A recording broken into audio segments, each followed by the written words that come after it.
Welcome to the A Minute to Midnight show, folks. This is your host, Tony. I'm in New Zealand, and today I have Alexander Lawrence from the US on the show, and it's a very interesting discussion. I hope you enjoy it. Sit back and listen, maybe take notes, because there's a lot of interesting points covered throughout the show. I want to offer a warm welcome to Alexander Lawrence back on the A Minute to Midnight show. I think this is maybe the third time we've had you on the show, and the last time was extremely interesting, got a lot of great feedback, and well, so did the first one, but the last one, people were saying, we got to get you back to kind of finish off, because it was like we cut it off before we'd really finished the discussion in a way, because there was still so much more to cover. So it's great to have you back today and for us to pick up where we left off. Thanks, Tony. It's good to be back. I'm glad we have a chance to talk about this some more. And, there's always more to discuss. God's word just goes deeper and deeper. You could keep coming back and mining it again and again. So we're going to do that.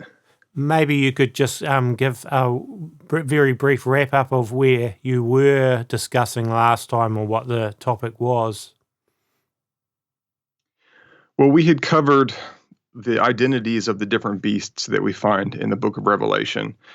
And we had discussed what's the difference between them, the beast from the sea, the beast from the abyss, the beast from the earth, the dragon with 7 heads.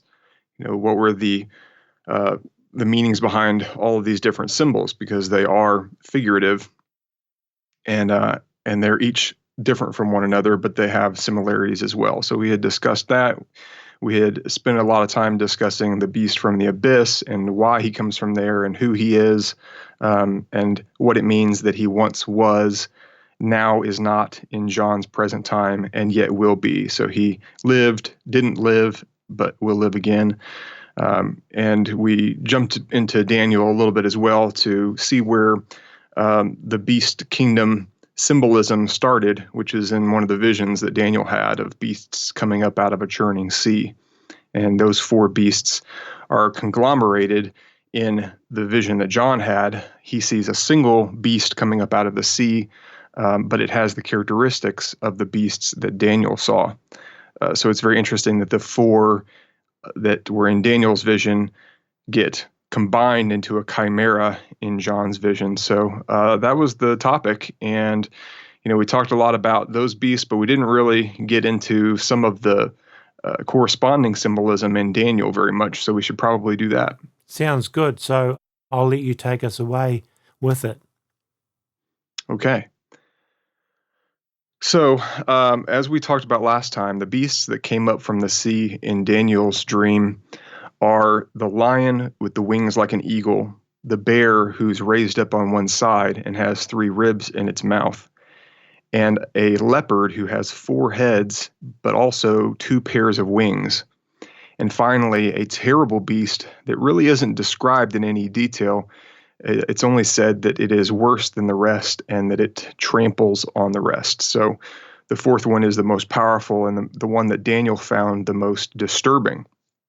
In fact, he got a little bit sick after waking up from the dream, and he wasn't feeling well for quite a while.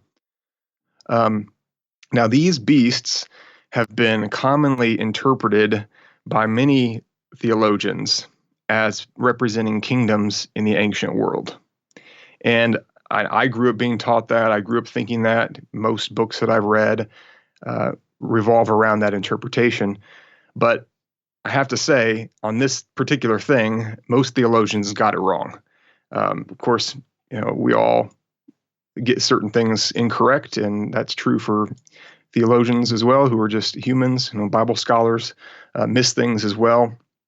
And oftentimes, these ideas just get popular, and it's hard to sort of separate yourself from the popular mindset. But when I went and looked at this from a clean slate and tried not to think about any of the things that I had been taught before, because I was doing that with all of prophecy before writing my book, I decided I really needed to look at things without any kind of bias.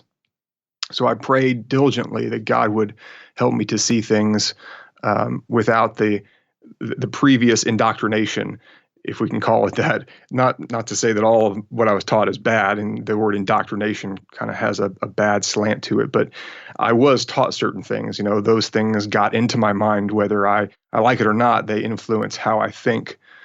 So I tried to remove myself from all of that. And as a result, I saw some new things, which is awesome, because we're supposed to test everything, as the word tells us. And in this case, I saw something new. And I don't think I'm the only one who's seen this, but I came to it separately on my own, which was good. But if we read through the remainder of Daniel 7, where these beasts are described, we find something that tells us about what the beasts have to be and what time period they exist in. So the idea in most writings before recently has been that the lion represents Nebuchadnezzar's kingdom, Babylon. The bear represents the Medo-Persian Empire, and the leopard represents the Greek Empire, which makes a certain kind of sense, especially when you realize there were 4 divisions of the Greek Empire after Alexander the Great died, and there are 4 heads on that beast. So there's certainly reasons to interpret it that way. But then the last beast would be Rome, which followed Greece. And Rome was, of course, the most terrible of those kingdoms. So it makes sense. That's why most people don't question that interpretation. But there's something that blows that out of the water in the later parts of Daniel chapter 7. And I'm going to go find that right now. Okay, in verse 13, actually, let's go just a little bit before that. In verse 9, Daniel watches, he's seeing this vision, and he watches until thrones are placed, and the Ancient of Days comes and takes a seat. And he describes the Ancient of Days and his glory. And then he says that the books were opened before him, and a judgment was set. So the Ancient of Days is judging these kingdoms that Daniel has just seen. And he says this, I watched at that time because of the voice of the great words which the horn spoke. Now, we're going to talk about the horn here in a minute, but he's the last leader of these kingdoms, that 4th beast kingdom. So the horn is speaking these great words. I watched even until the beast was slain and its body destroyed, and it was given to be burned with fire. As for the rest of the animals, their dominion was taken away, yet their lives were prolonged for a season and a time. I saw in the vision, behold, there came with the clouds of the sky one like a son of man, and he came even to the Ancient of Days, and they brought him near before him. Dominion was given him, and glory, and a kingdom, that all the peoples, nations, and languages should serve him. His dominion is an everlasting dominion which will not pass away, and his kingdom that which will not be destroyed. And then Daniel wakes up from the vision. So what's happened here is Daniel has seen the end of the age, and the Son of Man is given dominion, which we should know from later prophecies and other Old Testament prophecies, is that time called the day of the Lord, when Adonai, our Messiah, is given the leave to come down from his place in heaven. He's waiting right now at the right hand of God, but the day will come, the day of the Lord, when he takes his dominion and the whole earth becomes his. So the kingdom of God will encompass the entire world. It doesn't now, but at a certain point in the future it will. And Daniel saw this moment when the Ancient of Days was meting out judgment, and the Son of Man is given the throne. It says all peoples, nations, and languages should serve him, which is exactly what we find in the book of Revelation, that for 1,000 years, Yeshua will reign over the whole earth. He will reign with a rod of iron, which means there's not going to be any rebelling against his rule. Righteousness will stand, truth will stand. Things will not go awry as they do now, and injustice will not exist as it does now, which is going to be awesome. Can't wait for that. And his dominion is an everlasting dominion. He's never again will anyone other than Yeshua reign. So once he takes the throne, that's it. There's not going to be any other secular kings who end up taking over the world like the Antichrist did, or like so many other kings before him have done. And his kingdom, the Messiah's kingdom, will not be destroyed. So we're definitely talking about the end of days, going into the eternal state, or the millennium first, of course, and then the eternal state. So that's the context for this scene in the end of the vision. Well, the fourth beast, he tramples the others. I'm going to go up and find that so I can read it to you. Daniel 7:7. He says, he beheld a fourth animal, awesome and powerful and exceedingly strong. It had great iron teeth. It devoured and broke in pieces and stamped the residue with its feet. It was different than all the other animals that were before it. It had 10 horns. Now, the English translation here says before it, but don't let that throw you off, because when we read that, oftentimes we think chronologically, before in time.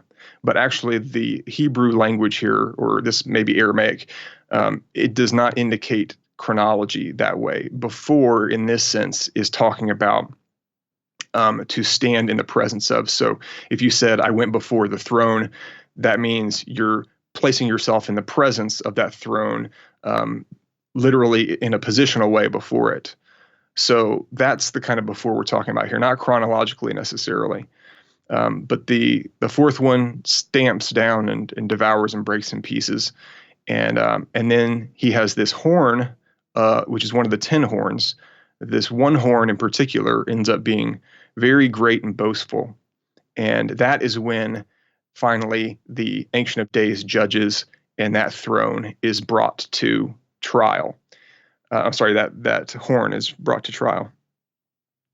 So we know that the fourth kingdom certainly is existing at the end of days. Otherwise, this horn that rules would not be able to be judged at the time when Yeshua is being given his dominion. Are you with me so far? Yes, very interesting. Especially that bit about the before the throne. That makes total sense. Okay, great.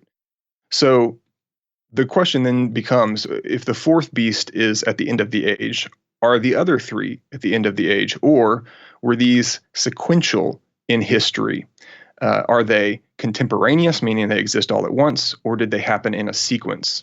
And the answer to that is something we just read a minute ago in Revelation 7:12. Verse 12 says, I'll read it again. As for the rest of the animals, their dominion was taken away, yet their lives were prolonged for a season and a time. What this means is, at the time that the fourth beast and its great boastful horn is judged, the other beasts are still in existence. Just for a second to clarify, you just said Revelation 7. I think you meant Daniel 7. Is that right? That's right. Daniel 7:12. I meant Daniel. Yeah, Mm-hmm. Yeah. Just to clarify Thank you. that. So this is really the silver bullet to destroy the interpretation that says that the beasts are sequential. This tells us they're contemporaneous because they exist at the same time as the fourth beast, and they're judged at that time. And this is very interesting because they're actually allowed to continue on. They're not completely destroyed. However, their power or dominion is taken away from them, and their lives are prolonged for a season. So they end up going into the millennium. Now, they don't have sovereignty anymore. That's what it means, that their dominion is taken away. Other righteous rulers will be placed over these nations. And I think that would be part of our job. The saints of the Most High are said to rule with Yeshua. We sit on thrones with him in the millennium. And there are a handful of verses that go along with that seem to indicate that we will have a dominion over certain areas of the earth, certain people groups, sort of like the cosmocrators have now. We talked about them the last time, these angelic rulers who have been given the nations to rule in the present age. They're going to be gone at that point, tossed into the abyss with Satan. But the saints of the Most High will take the place of those cosmocrators as rulers. And of course, we will be able to rule righteously because we will have the heart and mind of Yeshua, unlike those fallen angelic rulers. And in whatever shape, whatever form these kingdoms end up surviving into the millennium, they will certainly be transformed in their behavior, in their laws, because they would have to be in order to conform to the new kingdom that will be encompassing the whole earth. Because, as I said before, Yeshua will rule with a rod of iron. That means nothing's going to sneak by. His will be done in all of the earth. Thy kingdom come. That's what we're praying for, right? His kingdom will come. His rule will be done. Yes. And so whoever happens to be ruling over those empires, they're going to change them in the ways that they need to be changed so that they'll be a proper fit for the kingdom life of the millennium.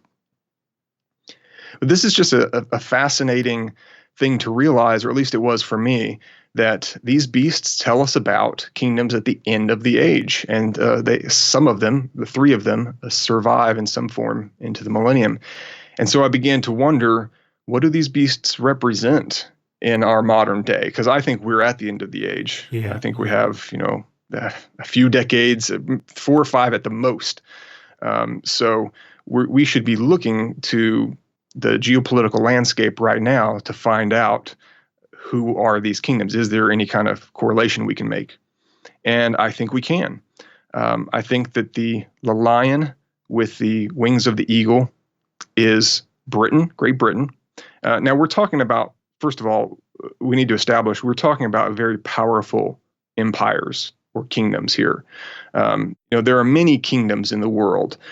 The reason that only 4 of them are listed is because these are the preeminent kingdoms, the strongest ones that exist at the end of the age. These are the ones that are going to most drastically affect all of the lives of people across the globe. So it's I think it's important to sort of narrow it down so that we don't go, thinking that it's this little thing over here, this little thing. Yeah. God really is dealing with the big players. Yeah.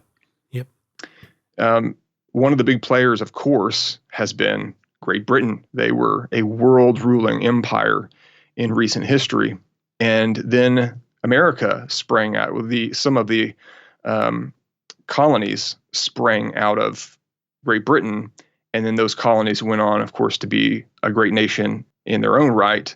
And America now is the leader of the world. So and Great Britain still hasn't completely gone away either, because even like here in New Zealand, we're still theoretically subject to the Crown as the ultimate, decider in things. So the Commonwealth still exists, though the British Empire as an empire isn't big and strong anymore. It still hasn't 100% gone away either. So that's right. Yeah, it's still got incredible influence, and it put so many colonies in so many places, and you're living in one of them. Yeah. That it's really changed the world. So one of the interesting features about that first beast is that the wings are plucked off. It does not retain its wings. But then after the wings are plucked off, the lion stands up. And when it stands up, it's given the heart of a man, and it's no longer a beast. That's fascinating to me. We talked about last time what beasts are. What does that stand for? And we said that beasts represent men or kingdoms that are in defiance towards God. Wild people that don't want to be part of the cultivated olive tree, so to speak. As Paul wrote about Israel, God's kingdom, he said they are a cultivated olive tree. But the wild branches have been grafted in, and they become cultivated if they've submitted to Yeshua. Well, these beasts in prophecy symbolize men who are not submitted.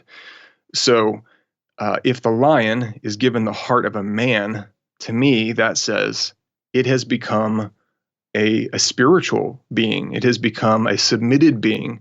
And it's raised up because it has gone from being base to being enlightened, to being spiritually born. So I think that what we're looking at here is a great revival occurring in Great Britain and maybe in some of the colonies of Great Britain. Right now, certainly, Great Britain is no longer Christian. I know.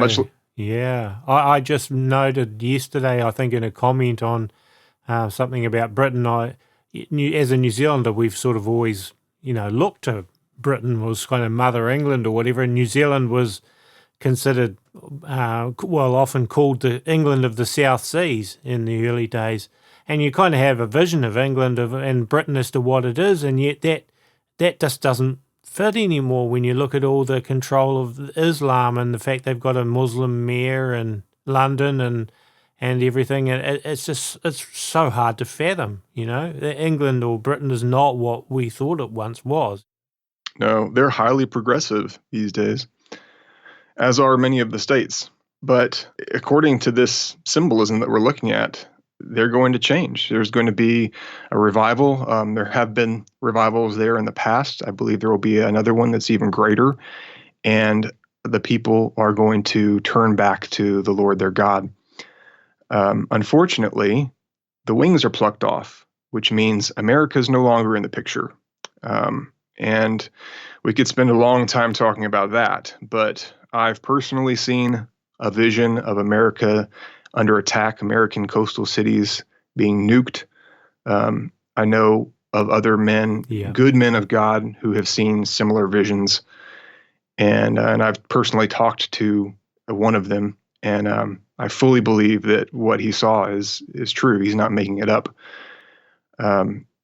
There's a possibility that George Washington had a vision of the different wars that America would go through, and there will be a World War III according to that vision, and America would be fighting it within her borders, and she would no longer be the nation that George Washington knew at the end of that conflict. Now, some people have said that the letter that that vision was written down in was a hoax. And other people say that they actually have original copies of that. So it's up to each person to go research and decide what they think about it. But nonetheless, a lot of people have had visions of America in great distress and in great trouble. So my personal opinion at this point is that we're going to cease to be a nation as we know of right now, as we know her right now. I don't think that it will be completely obliterated, but it's certainly going to be brought low, and no longer a main player on the world stage. Yeah, well, you can certainly add a lot of pretty big names to that list of people that had visions like that. David Wilkerson, A.A. Allen, Henry Groover, Dimitri Duduman, to name just a few. Yes, that's right. Met Henry Groover at a conference recently and talked to him, and we had a great conversation. He's a wonderful guy. And he explained a little bit to me about his vision and about him receiving a copy of the letter from George Washington's great-great-great-granddaughter, I think it was. So he's well convinced that is the case. But yeah, those other men you mentioned as well. And many people who don't have as big of a platform but have seen similar things. So, not to ruin everybody's day, but it's not looking too great for America. Yeah. So moving on, now that we've talked about the first beast, let's talk about the second one, the bear. Bear raised up on one side. Traditionally, this has been interpreted as the Medes and the Persians. The problem is, even though one of those kingdoms was more powerful than the other, which would make sense of the symbolism of the bear being raised up on one side, the bear was never an animal that was associated with the Medes or the Persians. It just wasn't.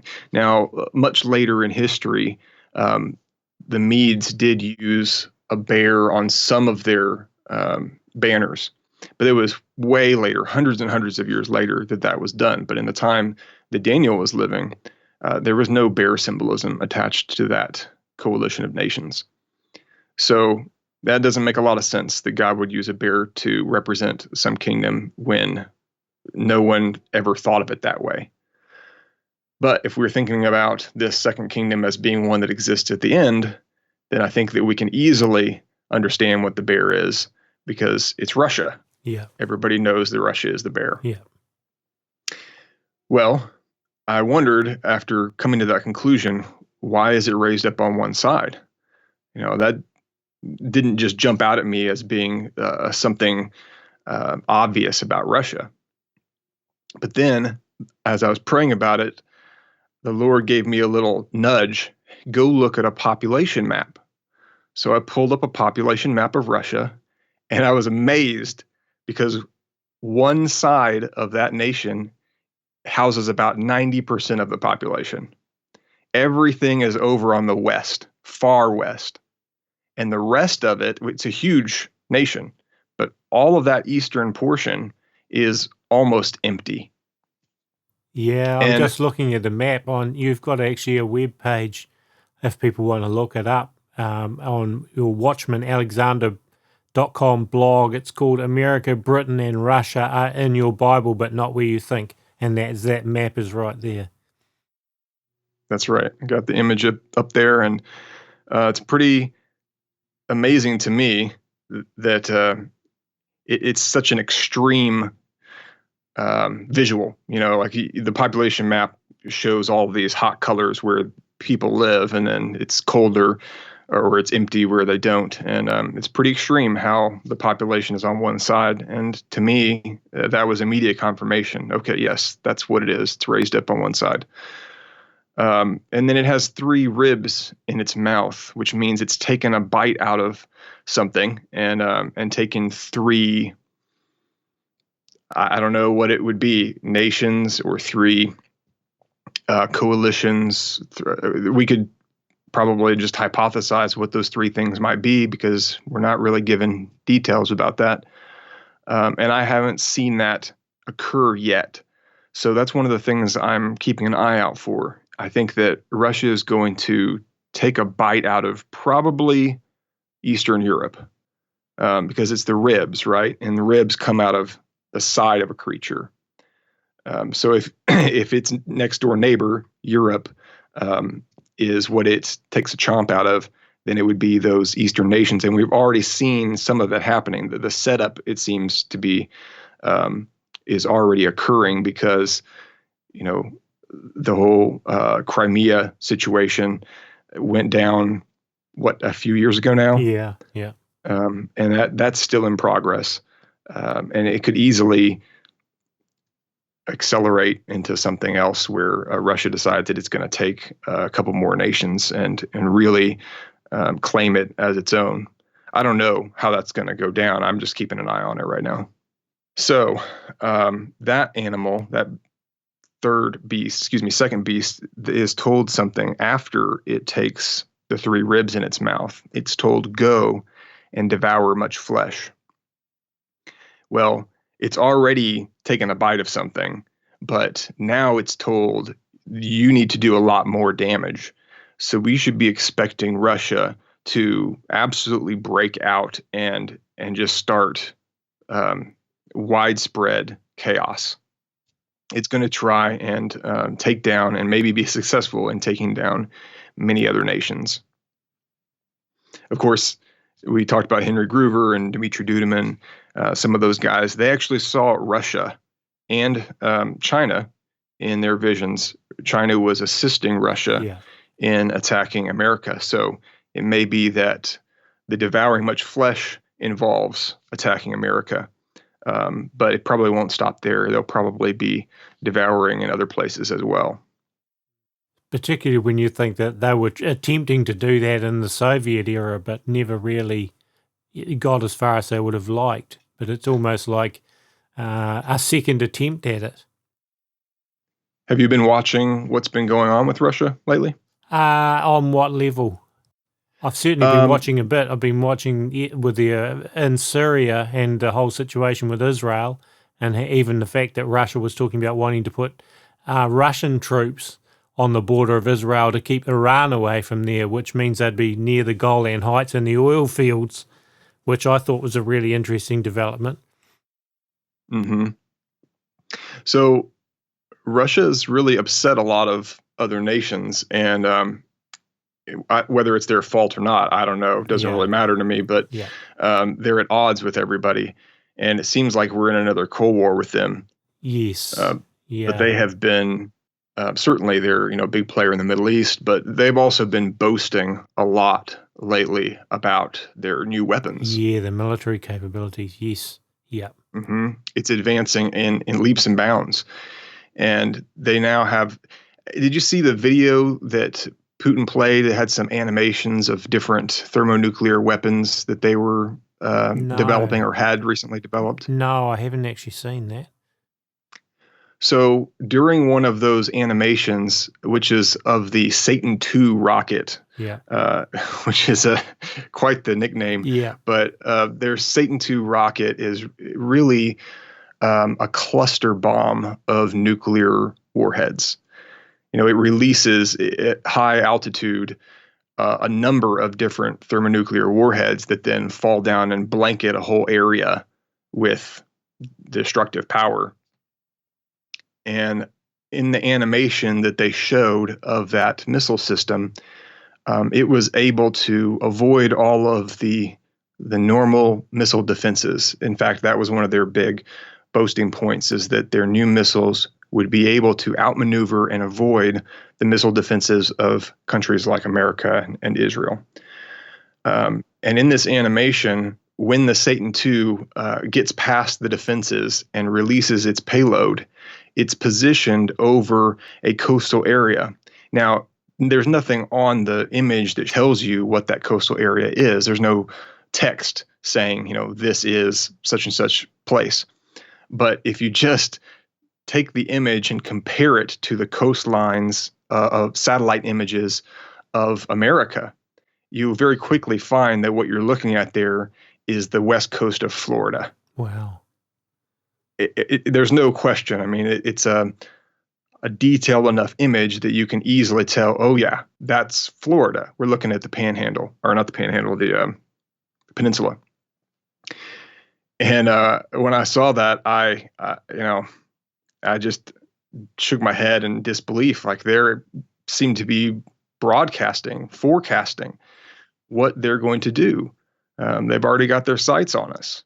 That's amazing, because I also remember a couple of years ago, I can't think of the guy's name, which isn't surprising considering some of those Russian names are not the easiest to pronounce, but he was talking about the fact that Russia has a weapon that could put a whole continent to sleep, I think was the words he used.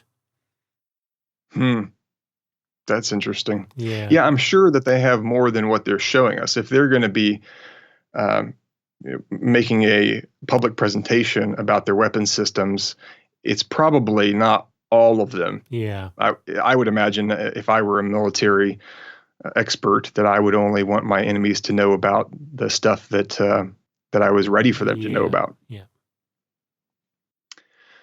So let's go to the third beast, which is the leopard with 4 heads and 2 pairs of wings. This one, in my opinion, has not yet emerged, because I can't think of anything that would fit into this symbolism. But I started thinking, what nations would I represent, or would I associate with leopards? And there's really only 2 places in the world that have leopards. One is in Africa, and the other is Asia, mostly Central to East Asia.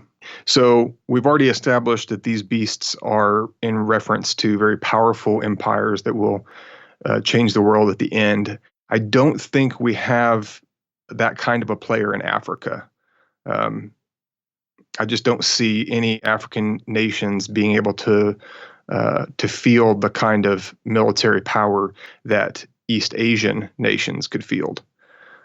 So I think that the population of leopards we're talking about here is Asian leopards, and they're 4 heads, which means this is going to be a coalition. This is going to involve 4 different nations that are represented by leopards, but then also an additional 2 nations that are represented by some kind of birds. Of course, there's many nations that use birds as their symbols, so I couldn't even guess which ones that might be. But there are very few nations that have leopards as their symbols. And most of those are Southeast Asian. But also Afghanistan and India have high populations of leopards. So some of the stands over there have those animals and may be involved in this. But I'm thinking, Korea's, China, other major players in the East will probably get together in some kind of a coalition. And it's interesting that right now, North Korea has done this about face, and they seem to be wanting to reconcile and to work together with some of their neighbors. So I'm wondering if maybe we're going to see a united Korea once again, or still divided but working together. Well, And I find it interesting that I quoted in a video I did the other day, the Rothschilds Economist magazine. There was an article about a year ago. In that article, it seemed pretty clear to me that the goal is a unified Korea, is to get rid of the North Korea and assimilate it into one of the other regions, like perhaps China or the West, but to have no sort of separate North Korea causing issues, if you know what I'm saying. So the other thing that's interesting is, I think, you look at India, and India is becoming rapidly a big player in a lot of areas, especially in the tech stuff, and also with the technology for bioidentification and all of that sort of thing. So yeah, India would be also pretty interesting to watch. Yeah, we're going to have to keep our eyes open. It's going to be fascinating one way or the other. Yep. But yeah, that's all we're really told about that third beast. So we just have to wait and see. But then we get to the fourth beast, and we have to ask ourselves, which one is this? What combination of kingdoms is this? And it will be a combination of kingdoms, not only because John saw it as a chimera of the other beasts, but also because it has 10 horns, and the 10 horns are said to be 10 kings. So if you have 10 kings, that means you have 10 kingdoms. That means this is a coalition of nations or kingdoms. But, which ones, what part of the world should we be looking at if we want to see the new world order emerge and start taking over these other kingdoms? And I think it becomes fairly clear that it's Rome. It's when you start to correlate it with some of the other visions that you come to the conclusion that this has to be Rome. Now, as I said before, there are 10 horns. If you look in Daniel 7:7, you'll see the description of that. But also, the beast has iron teeth. That's interesting that it's iron. That's a particular metal, and that is an important part of the symbolism, because the angel, or rather Daniel telling us about the vision, would not have described that metal in particular if it hadn't been important. So let's remember that it's iron. And then we saw that it has 10 horns, but 3 of the horns, we're told in the next verse, Daniel 7:8, are uprooted. They're plucked up by another horn. This is a little horn that raises up out of the beast, and it grows greater and greater after it displaces those 3 horns, and it becomes the boastful horn, if you read the rest of the book of Daniel, that really rules the world. It kind of takes over almost everything. He has these battles against the king of the south, and there's always some kind of pushback. He doesn't end up conquering everything, but nonetheless, he ends up being the most powerful ruler in the world. And this is the one we would call Antichrist. So let's step back to Daniel chapter 2 and take a look at Nebuchadnezzar's dream vision, because that ties in to what we've just been talking about. And it's a different type of symbolism here. It's not about beasts, but nevertheless, we can make a connection because these things are parallel. So Nebuchadnezzar has this vision in his sleep, and he tells it to his advisors, and they can't answer it. So he brings in Daniel, and Daniel answers it for him by the power of God's Spirit. And this is the interpretation. Nebuchadnezzar's statue that he sees in his dream is made up of 4 different kinds of metals. The topmost metal, the one that comprises the head of the statue, is gold. The one below that is silver, the one below that, and this is going down the statue. So the silver is the torso portion and the arms, and then below that is a belly and thighs of brass or bronze, and then below that are legs and feet of iron. But the legs of iron transition into feet that have clay mixed in with them. So the iron is pure at first, but as it gets down towards the end of the statue, it becomes mixed with clay. And then special attention is given to the 10 toes of the statue, which are partially clay and partially iron. And they are where this great stone, this mountain cut without hands, falls down and strikes. So when it comes roaring down through the heavens and hits the statue, where it strikes is the feet. And it shatters the whole statue. Even though it just strikes the feet, everything else is broken. And then it grinds it all into dust. So the interpretation of the dream is this: the head of gold represents Babylon. It's the king of the time, Nebuchadnezzar. Daniel says, "You are that head of gold." And then the silver would be the kingdom that would come after that. And then as you go down the statue, you're progressing in time. So this is a chronological progression of kingdoms, beginning with Babylon. Well, we know from history which kingdoms came afterward.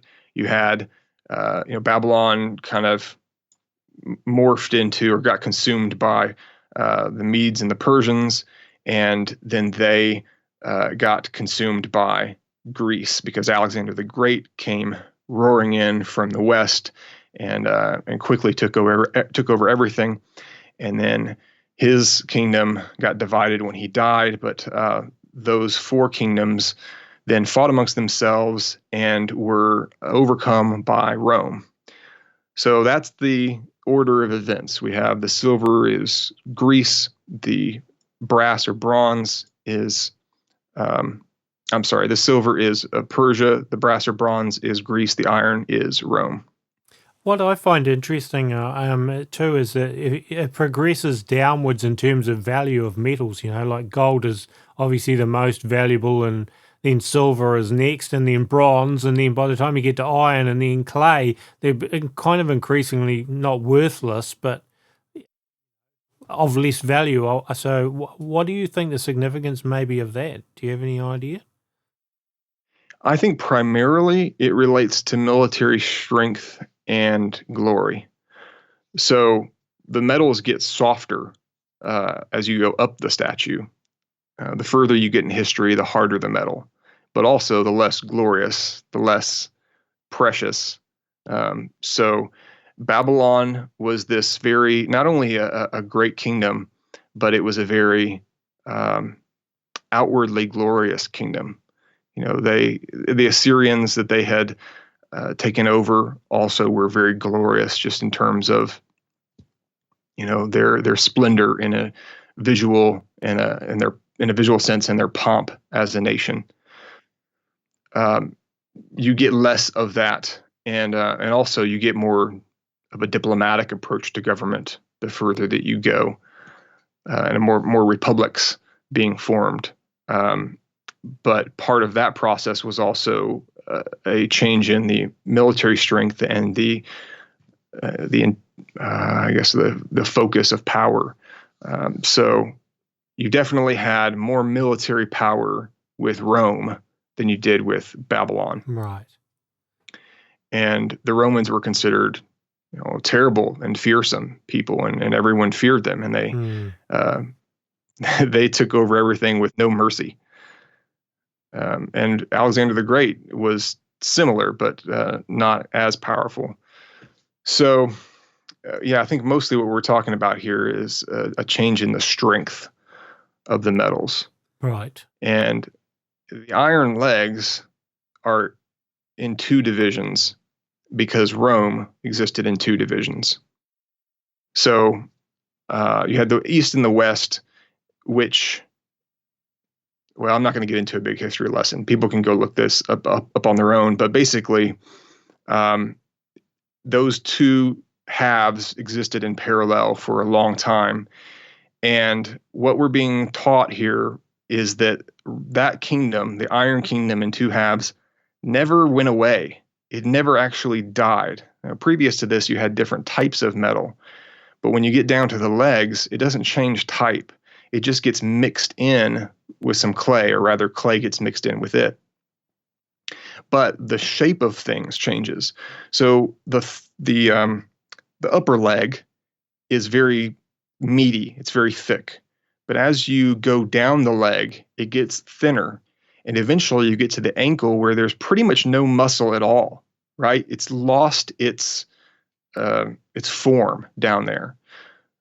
Likewise, Rome started out very great, very meaty, mighty like the thighs of an athlete.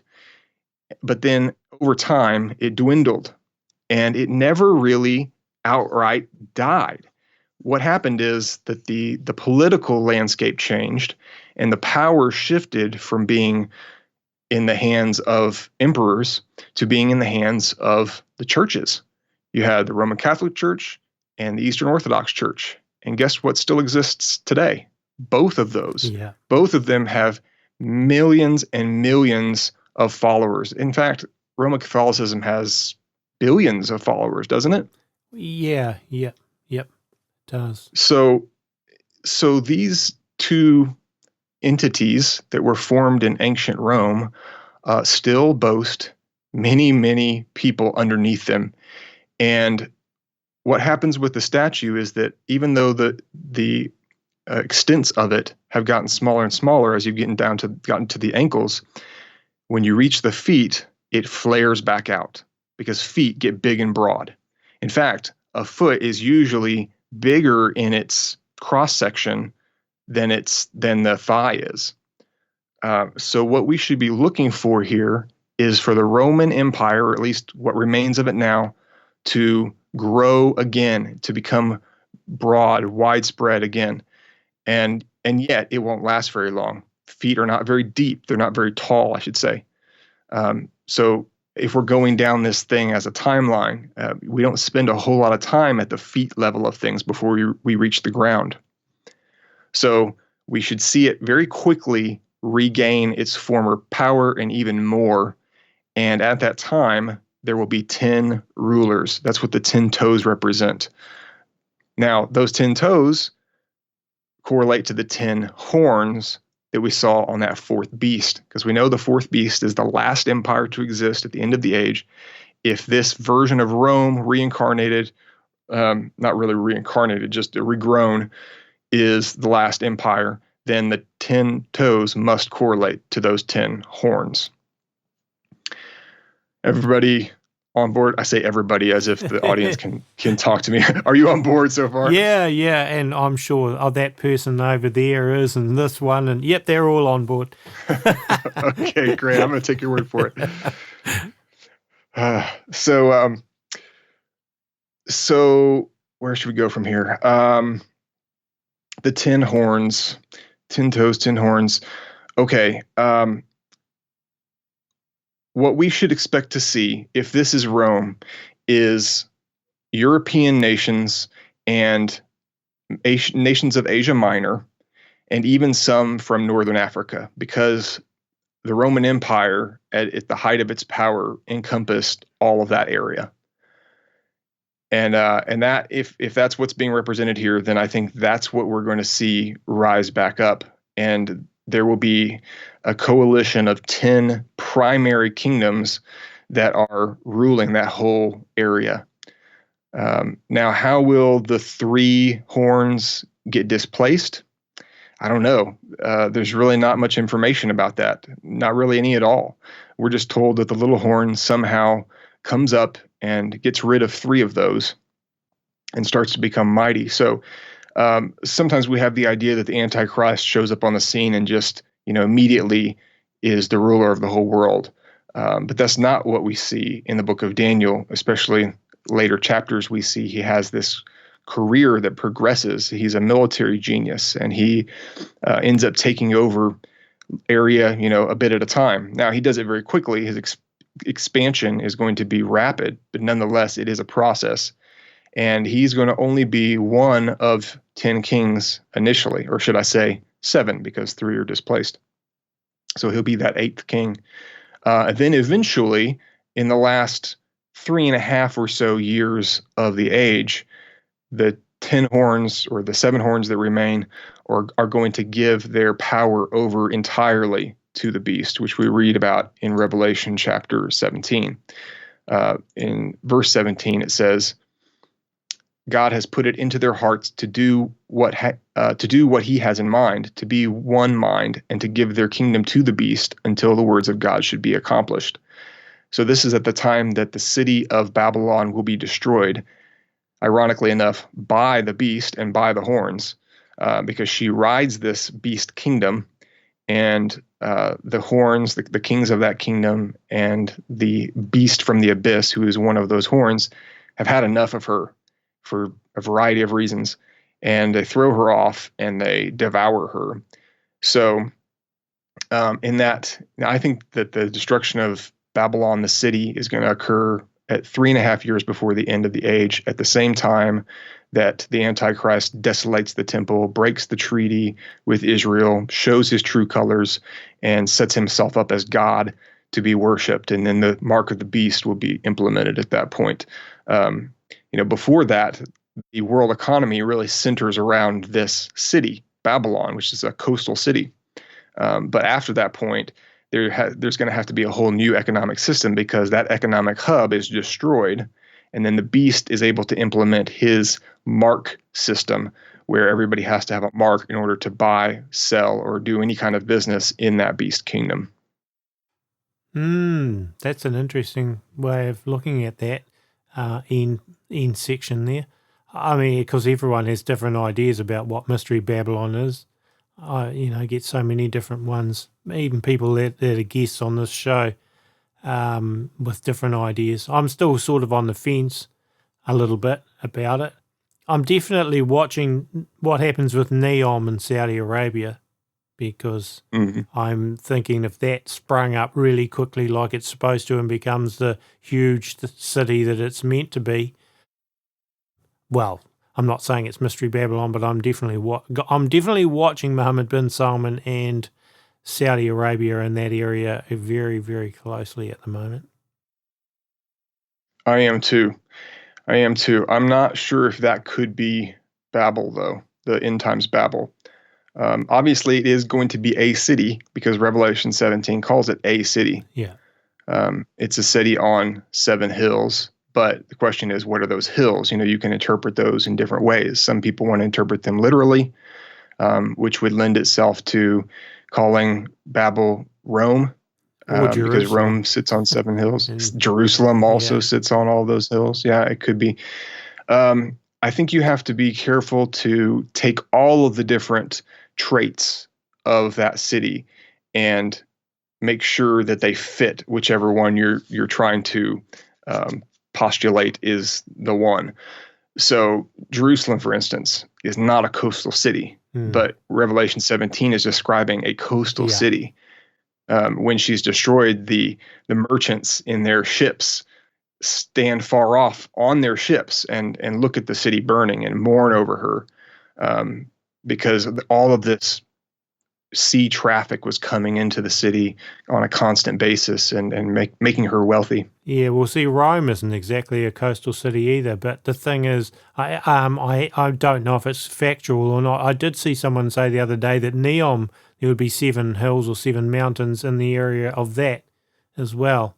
So, and that is going to be a coastal city. But again, and of course, we get people talking about New York being being Mystery Babylon as well, and there's also some fairly good arguments in favor of that. So, I certainly think New York is the latest incarnation of that system. Certainly, I think we've seen the woman, Mystery Babylon, in different incarnations throughout history. But all of her characteristics are certainly present in New York. Personally, I don't think New York is going to survive. I don't think it's going to be the final incarnation. But, Yeah, I can understand why people do think that. I kind of think, when you talk about that great city, it talks about, because we don't know, well, say, for example, Neom, if it sprung up and become this AI and transhumanism hub of the world and, and turned into what they're hoping it is in a short space of time, well, that changes the whole picture. But at the moment, really, if someone says that great city, what cities come to your mind?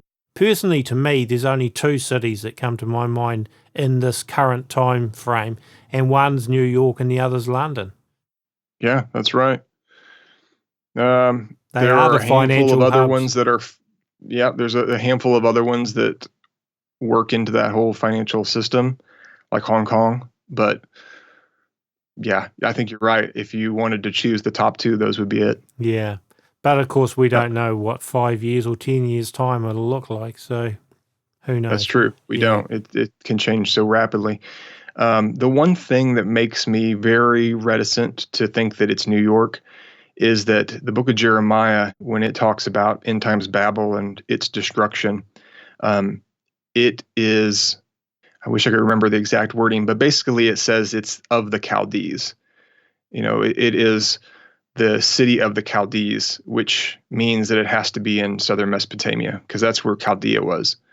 Um, the book of Second Baruch, which is not in the Bible, but an extra biblical book, long forgotten, that I really love, I think needs to be studied again.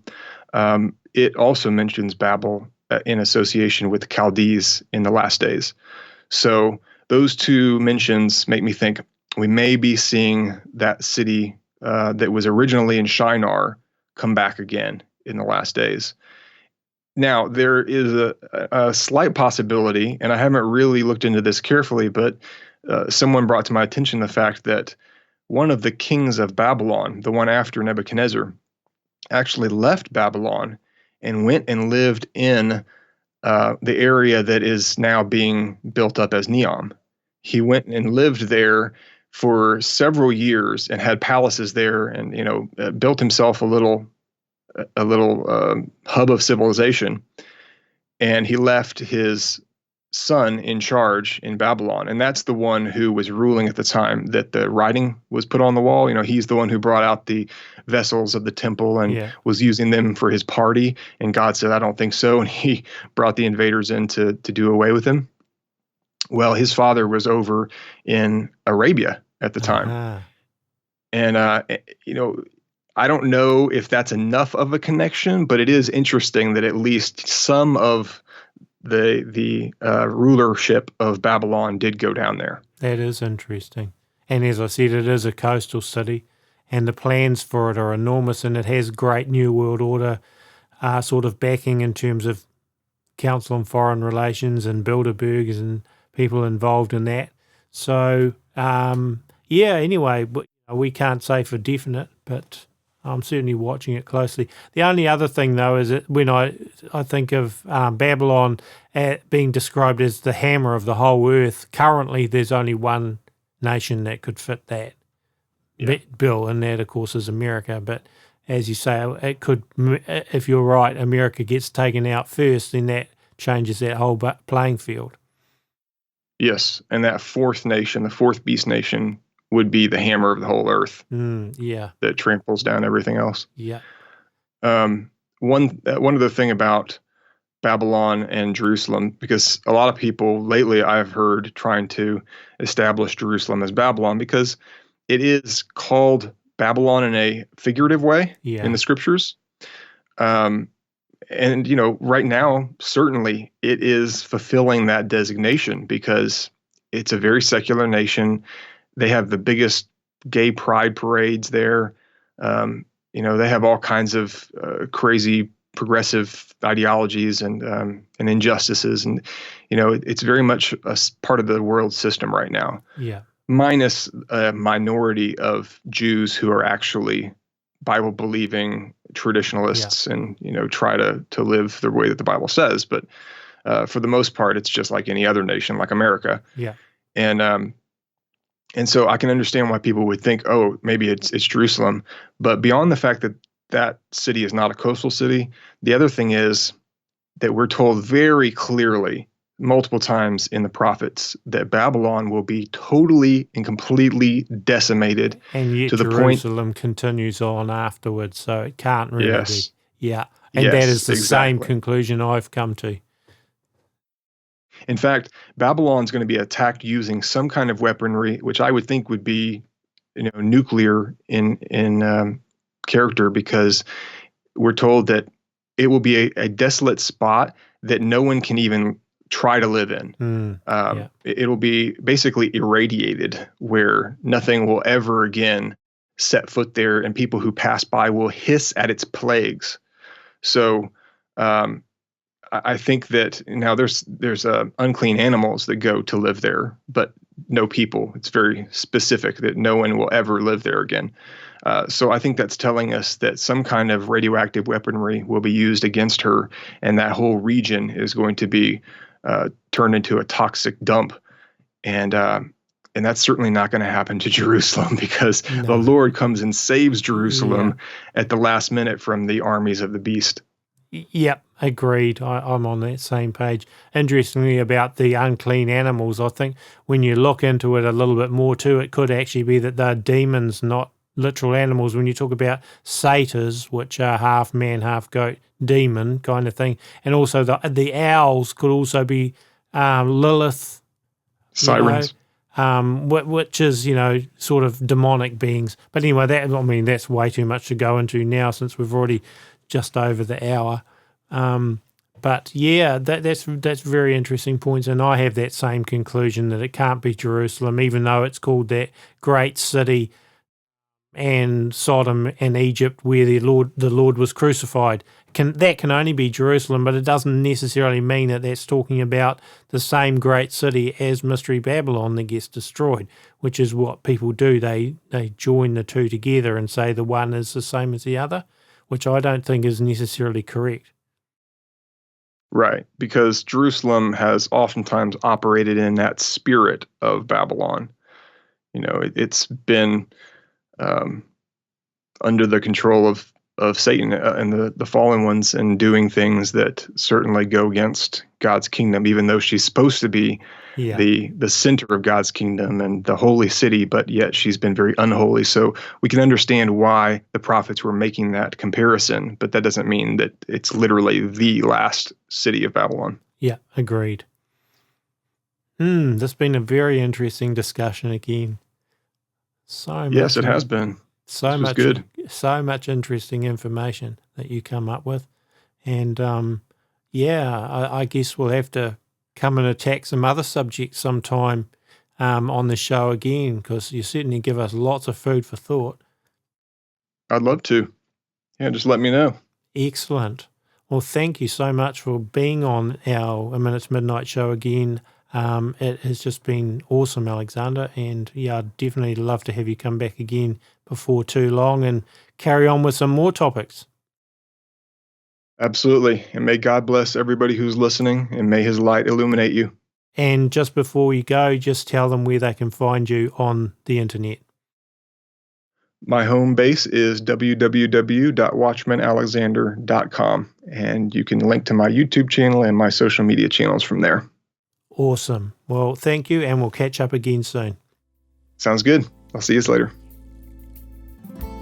A Minute to Midnight is run by a small team, and we do run it entirely by donations. We're grateful for those people that help us out, and you can donate on our website, aminutomidnight.com, and also that is where you can find all of our shows and also extra videos plus articles we put out as a team.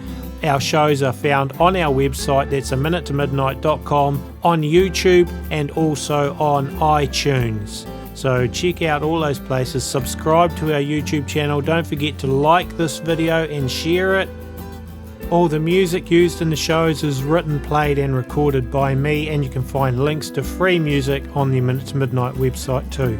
And we'll catch you again with another show soon.